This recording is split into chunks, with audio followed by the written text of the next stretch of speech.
Australia is a pretty enormous place. Imagine trying to get around it without a plane. Well, for a long time that was a thing. Until these guys, Hudson Fysh and Paul McGuinness, had a thought while travelling across the Queensland outback. Gosh, Australia is a big place. Tell me about it. Hey, why don't we, instead of driving, carry mail, cargo, even people by aeroplane? Gee, that's a cracker of an idea. It sure was, but back then in 1919, planes were still fairly new. In fact, most people were pretty terrified of the idea of a big hunk of metal soaring through the sky, but not Fysh and McGuinness. They had both flown planes during the First World War and thought that maybe they could be used to deliver mail and people from A to B. A year later, on the 16th of November 1920, they founded the Queensland and Northern Territory Aerial Services, or Qantas. There were doubters, like the postmaster at the time. Airmail? That'll never work. But a few months later, Qantas took off on its first ever mail and passenger flight from Charleville to Cloncurry. This guy, Alexander Kennedy, was their first ever passenger, and when they were soaring through the sky, yelled, "Be damned to the doubters!" Over the next several years, Qantas really started to soar.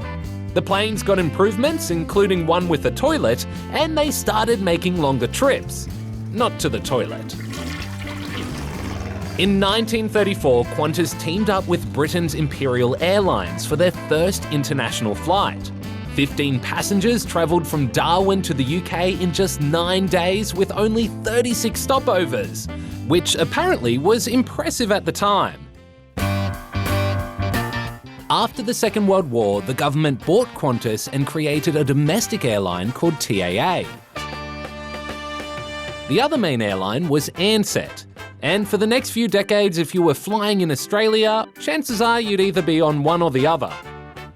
In fact, they were the only two airlines allowed to fly between capital cities. And they were busy. More and more people took to the sky as flying got quicker, cheaper, and safer. In fact, Qantas was famous for its lack of major accidents. Well, Qantas never crashed. In the 90s, the government decided to sell Qantas and let other airlines join the mix. But the competition was too much for Ansett, which shut up shop for good in 2002.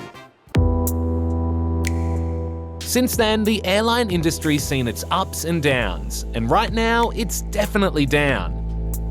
COVID-19 has made it really hard for airlines to stay aloft, and many workers have been stood down or lost their jobs.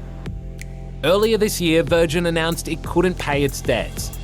It was sold to new owners, and while it's still in business, it'll have to make some changes.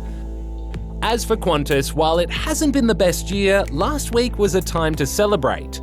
And while we don't know what the future will hold, the Flying Kangaroo has cemented its place in Aussie aviation history.